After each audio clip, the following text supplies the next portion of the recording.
Welcome back, everybody, for another deep dive with us. This time, well, let me just get right to it. We're looking at this article called... Ujiola. Juchi. Okay. Now, I know that might look a little intimidating, but it actually translates to democratic deliberation. The path to better political dialogue. And that's exactly what we're going to be unpacking today. I like it. Could structured conversations actually be the key to overcoming, all this political gridlock and making better decisions? I mean, it feels like productive political discourse is kind of a myth these days. Yeah, it's definitely a challenge, but this article, it really dives deep into some of the ways we might make those conversations more productive. And some of the real-world examples are pretty surprising and offer, I think, a little bit of hope. Okay, I'm intrigued. So where do we even begin? Well, the article kind of starts by, defining democratic deliberation. Yeah. And I think it's important to, be clear about what it is and what it isn't. It's not just, chatting about politics over coffee. Right. This is a very specific type of structured conversation. So there's a method to the madness. Exactly. Yeah. And it really boils down to three sort of key elements: inclusivity, fact-driven discussion, and equal opportunity to participate. Okay, so everyone has a voice at the table. The conversation is grounded in evidence, and no one person can kind of, dominate the discussion. Okay, I'm starting to see how this is a little different than, the shouting matches we see on TV. But how do you actually structure a conversation like that? Is there a secret formula? There are definitely techniques and approaches, that can facilitate effective deliberation. One common method is something called facilitated dialogue, where a neutral facilitator kind of guides the conversation, and ensures everyone has a chance to speak and be heard. They can help keep things on track, manage conflicts, and just kind of keep the discussion productive. Okay, so I'm picturing a skilled referee kind of keeping the conversation from going off the rails. Exactly. But wouldn't that kind of stifle genuine debate? Yeah, that's where, structured questioning comes in. A skilled facilitator can kind of craft questions that encourage participants to, move beyond those surface level arguments and really grapple with the complexities of the issue. So instead of just, stating opinions, they're encouraged to explain their reasoning, consider different perspectives, and even, explore potential solutions together. Okay, that's starting to paint a clearer picture. So it's not just about expressing your viewpoint. It's about actively listening and engaging with the ideas of others. Right. Okay. And the article goes on to highlight some really insightful examples of deliberation in action.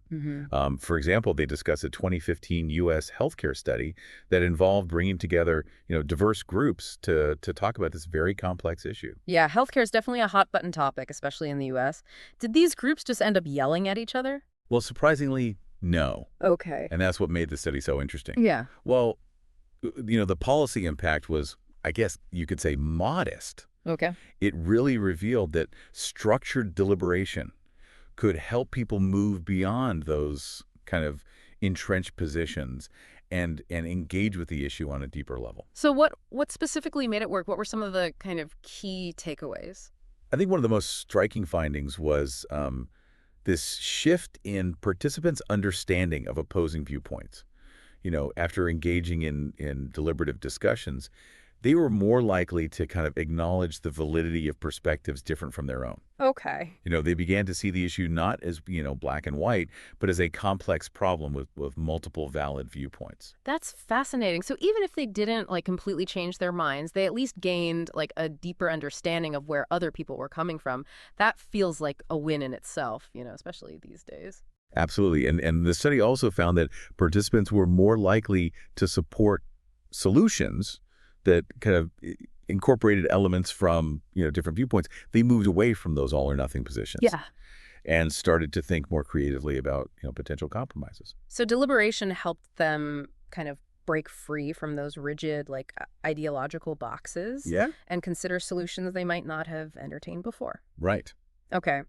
Now, the article also mentions some European studies that focused on deliberation and kind of its impact on people's willingness to make sacrifices. Yes, these studies were really intriguing because they suggested that engaging in deliberative processes can actually increase people's willingness to make sacrifices for the greater good. They found that participants who participated in these deliberations were more likely to support policies that, might require them to contribute more, whether it's through taxes or lifestyle changes, if they believed it would benefit society as a whole. That's almost counterintuitive, isn't it? Yeah. You'd think that sitting down and really analyzing a problem would make people more kind of entrenched in their positions.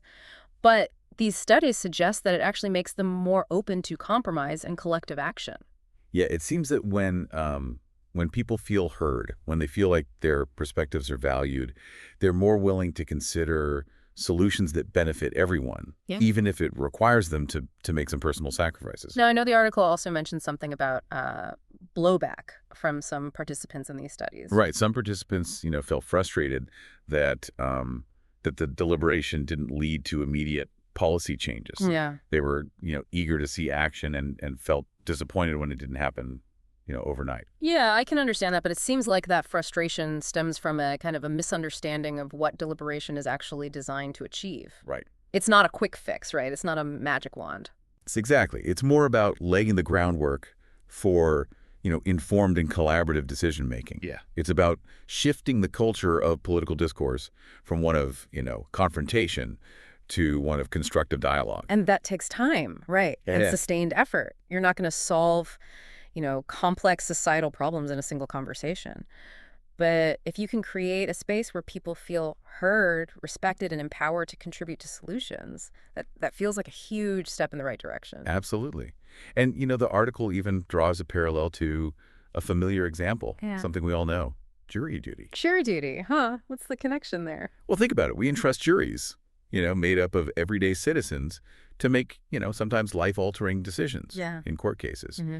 We believe in their ability to weigh evidence, consider different perspectives, and arrive at a just verdict. That's a good point. Yeah, we take jury duty seriously, and we generally kind of trust the process. Right. And it's not seen as, some radical concept. It's just, part of our legal system. Yeah. Exactly. And the article argues that, if we can trust juries to deliberate on legal matters, why not apply that same principle to larger scale political issues? Mm-hmm. Why not create spaces where citizens can come together, engage in informed discussion, and contribute to shaping policies that affect their lives? Okay, now we're getting to the heart of it.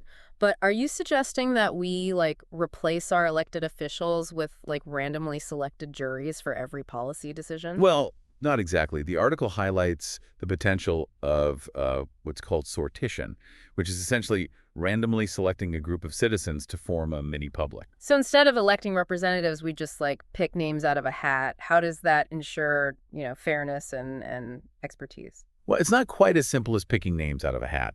Sortition is a very deliberate process designed to create a mini public that really reflects the demographics of the larger population. Okay. So you would consider factors like age, race, gender, socioeconomic background, and so on. Right. To ensure a diverse and representative group. So it's like creating a microcosm of society, like a smaller group that kind of mirrors the larger population in terms of its diversity and perspectives. Exactly. And the idea is that this mini public would then engage in deliberative processes to consider specific policy issues, weigh evidence, and develop recommendations. That's a pretty radical idea, but I can see the appeal. It would certainly inject some, fresh perspectives into the political process, especially when you consider that our, elected officials often come from a very narrow slice of society. Yeah, the article actually points out the stark lack of economic diversity in the U.S. Congress. Yeah.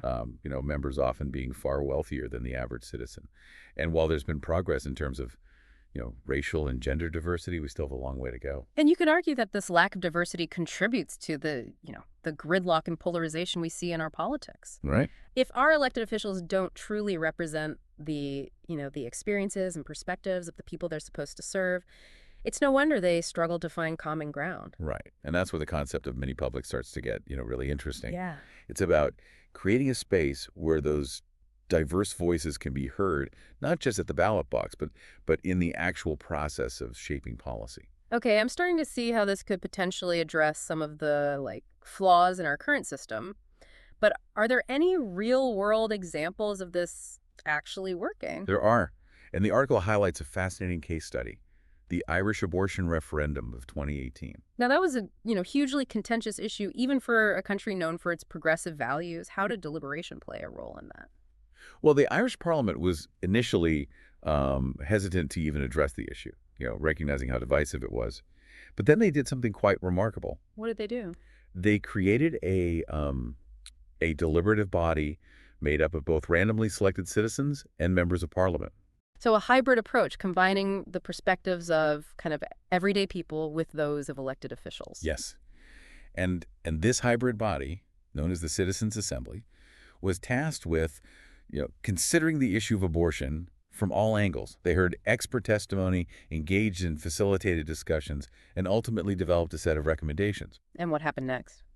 Well, the recommendations of the Citizens' Assembly paved the way for a successful referendum that ultimately legalized abortion in Ireland. Wow. It was a truly groundbreaking moment. Yeah. And it demonstrated the power of deliberation to break through those seemingly insurmountable political barriers. So by taking a step back from kind of direct political action and creating a space for thoughtful dialogue, they were actually able to make more progress on this, incredibly sensitive issue. That's pretty inspiring. It really is. And it shows that even on the most divisive issues, finding common ground is possible, but it often requires a different approach, one that prioritizes listening, understanding, and collaboration. Okay, so we've seen how deliberation can work in a legal context with juries, and we've seen how it can be applied to, complex policy issues like healthcare and abortion. Are there any other real-world examples of these mini-publics in action? There are, and the article highlights some particularly exciting examples from the U.S.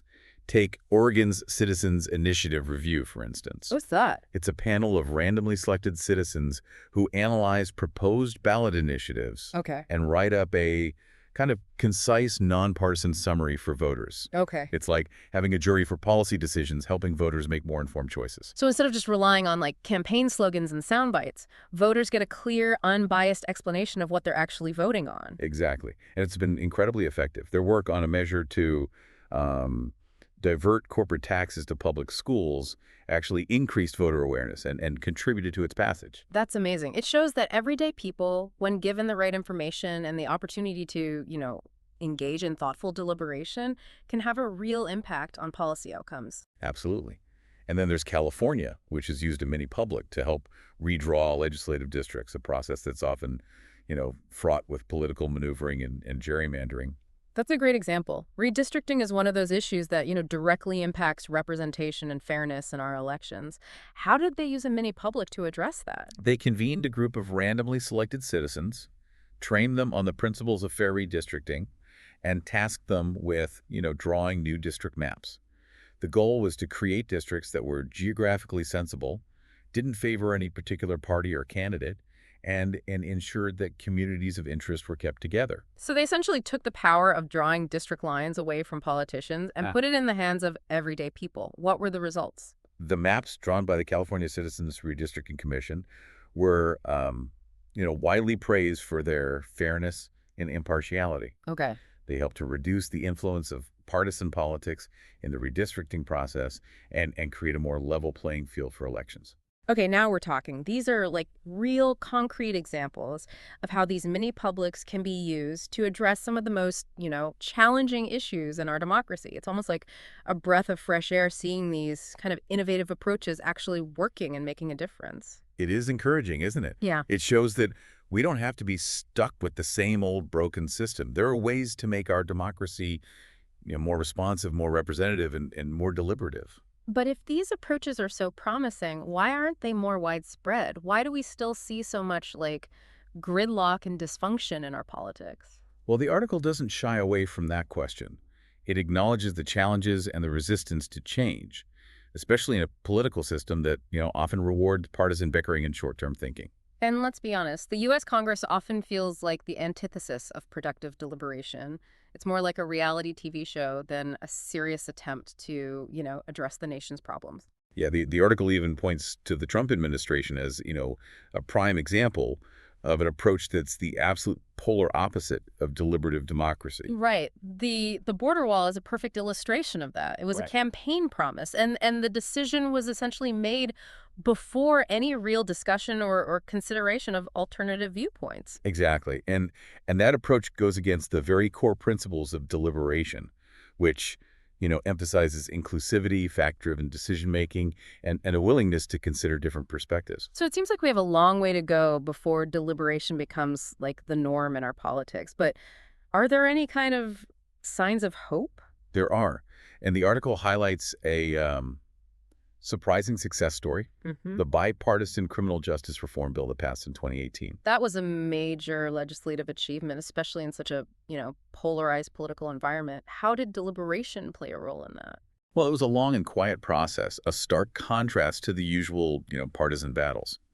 Lawmakers from both sides of the aisle were genuinely committed to finding common ground on this issue. Okay. They held hearings, listened to experts, and engaged in extensive deliberations to craft a bill that addressed the concerns of both Democrats and Republicans. So they put aside their partisan differences and focused on finding solutions that could work for everyone. That's pretty remarkable. It really is. And it shows that even in our current political climate, deliberation can still yield positive results. But it requires a conscious effort, a willingness to listen, and a commitment to finding common ground. That's a powerful message. And it makes me think about another historical example of how deliberation can lead to progress, even on the most difficult issues. What example are you thinking of? The civil rights movement. Those conversations about race and equality, while difficult and often contentious, were absolutely crucial for the progress we've made as a nation. That's an excellent point. The civil rights movement wasn't just about protests and marches. It was also about dialogue, about forcing the nation to confront its history of racism and inequality. And those conversations, while uncomfortable and challenging, were essential for driving change. It's a reminder that deliberation isn't about, avoiding conflict or pretending everyone agrees. It's about creating a space where different viewpoints can be heard, understood, and ultimately used to build a more just and equitable society. It's a powerful reminder that progress often requires uncomfortable conversations. It's about challenging our assumptions and confronting those difficult truths. And, as we've seen with these real-world examples, from juries to citizen assemblies, from healthcare to constitutional reform, deliberation can be a powerful tool for navigating those difficult conversations and driving meaningful change. Okay, so we're starting to see the potential of deliberation, and these mini publics seem, particularly promising. So what does the future hold for this approach? Well, John Gastile, the political scientist interviewed for this article, is actually quite optimistic.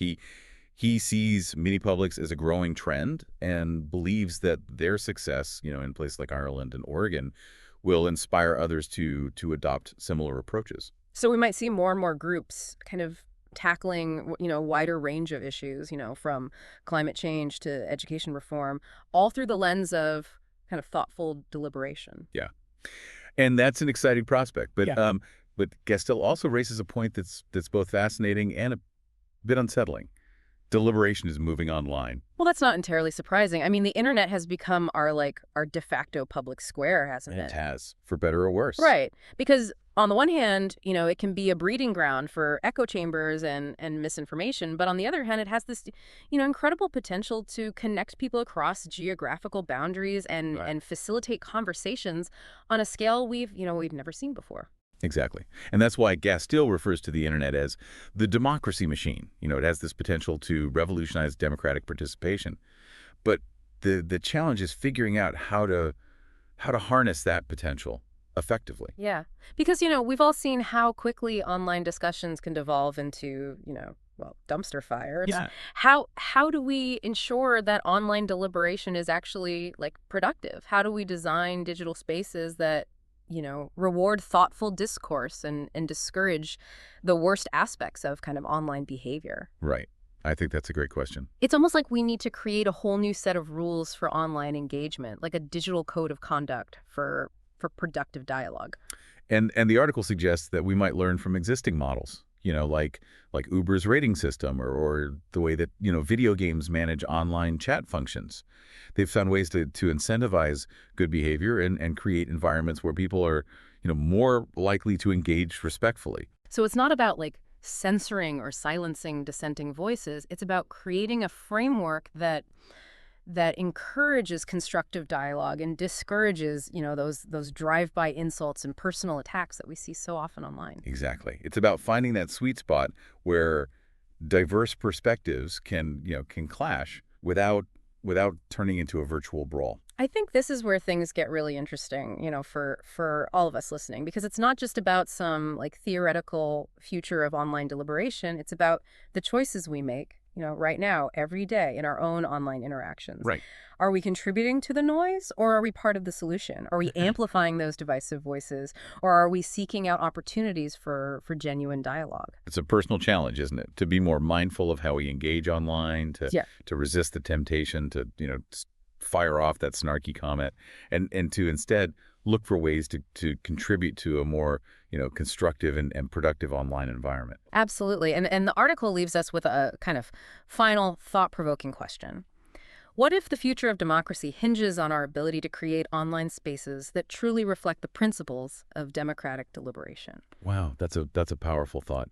It's not just about technology, it's about our values, our choices, and our commitment to creating a digital world that supports meaningful dialogue and democratic engagement. It's a tantalizing possibility, but it also feels, a bit daunting. Where do we even begin? Well, I think it starts with recognizing that we all have a role to play. Yeah.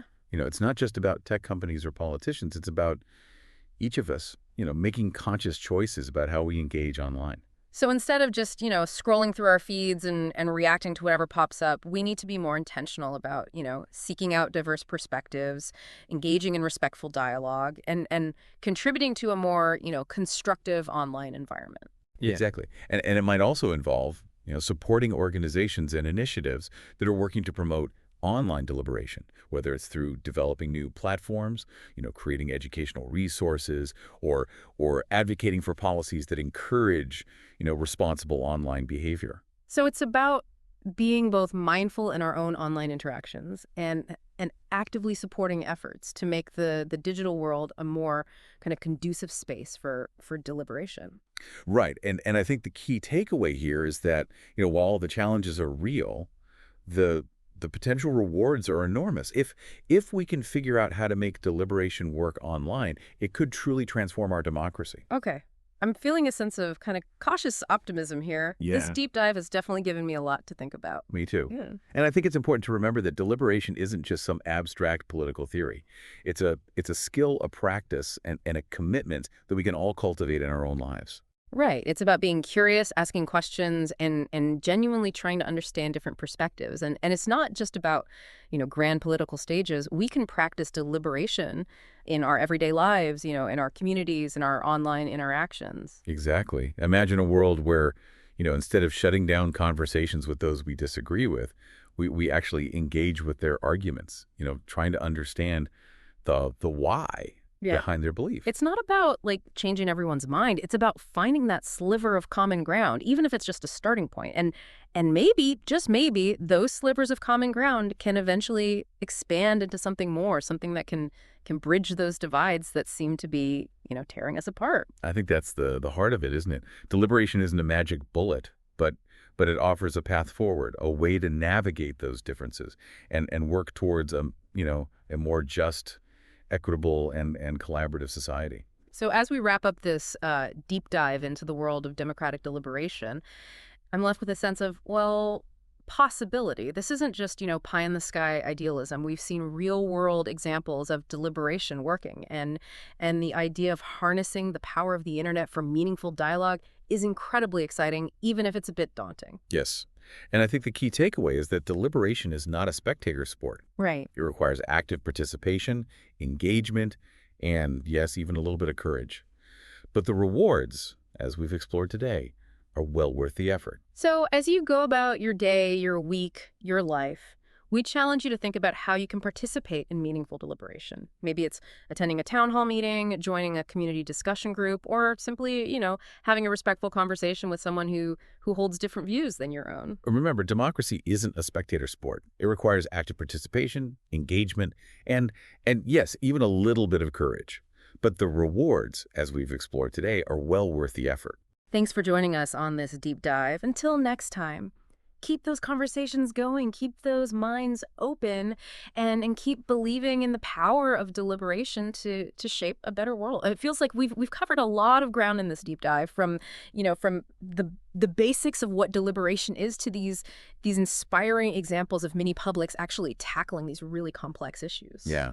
We've seen how structured conversations can actually shift perspectives, foster understanding, and even lead to concrete policy changes. But I think, what really struck me is this idea that deliberation isn't just for experts or politicians, right? Mhm. It's something that we can all practice in our daily lives, in our communities, and even online. Absolutely. Earlier we were talking about, the challenges of online deliberation and how easily those conversations can spiral out of control. Right. And yet there's this incredible potential for the internet to connect people across divides and create spaces for meaningful dialogue. Mm-hmm. It makes me think about, those online communities that have managed to cultivate a culture of respect and thoughtful engagement, even when discussing really controversial topics. Yeah, those are the glimmers of hope, the examples that show us what's possible when we, set the right intentions and create the right structures for online interaction. Yeah.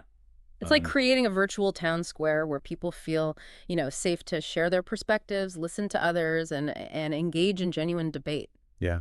It's a really powerful image. And I think, one of the key takeaways from this deep dive is that deliberation isn't about, silencing dissent or forcing everyone to agree. Right. It's about creating a space where those diverse voices can be heard, where disagreements can be explored constructively, and where we can collectively kind of search for solutions.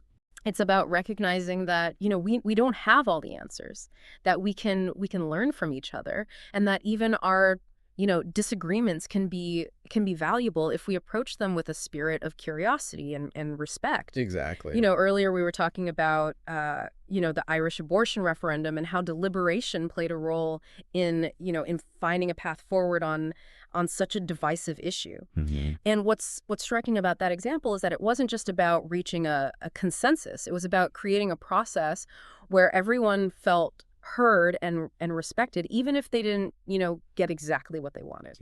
Yeah, that's a really important point. It's almost like the process itself, the active, engaging, and thoughtful deliberation kind of had this transformative effect even before a decision was reached. Mm-hmm. And I think that's a powerful lesson for all of us, whether we're talking about politics or community issues or even personal relationships, right? It's about recognizing that the way we engage in conversations, the way we listen to each other, the way we approach disagreements, all of that matters. It shapes the culture of our interactions, it influences our relationships, and ultimately it determines whether we're, building bridges or deepening divides. Yeah.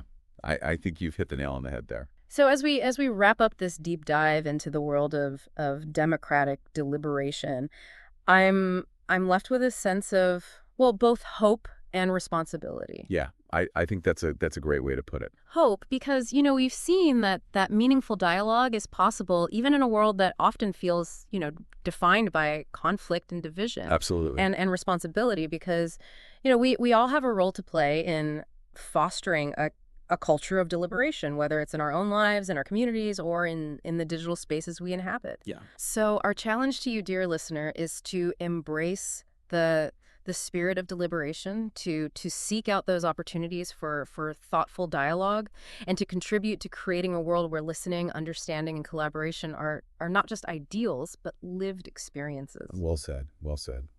Thanks for joining us on this deep dive. Until next time, keep those conversations going, keep those minds open, and keep believing in the power of deliberation to shape a better world.